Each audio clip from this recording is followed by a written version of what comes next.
30 పాసురాల్లో ఉండేటువంటి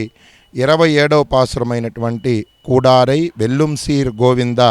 అనేటటువంటి పాసురానికి ఒక కథ. అమ్మవారు అళగర్కోయిల్లో ఉండేటటువంటి సుందరబాహు స్వామి వారిని ప్రార్థన చేసినట్లుగా, అంటే నేను రంగనాయక స్వామి వారిని ఐక్యమై వివాహంతో పొందగలిగితే నేను 100 గంగాళాలతో ఉండేటటువంటి పాయసాన్ని వెన్నతో ఉన్నటువంటి గంగాళాలతో నీకు నివేదన సమర్పణ చేస్తాను అని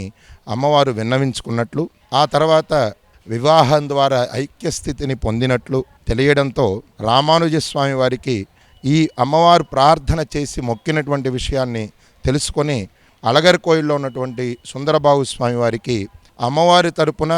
రామానుజుల వారు 100 గంగాళాల్లో తయారు చేసి స్వామికి నివేదన చేసి భక్తులకి వితరణ చేసి అమ్మవారి ముందు ఈ విషయాన్ని విన్నవిస్తే అమ్మవారు కూడా అనుగ్రహించింది అని మనకి శాసనముల ద్వారా తెలియజేస్తోంది.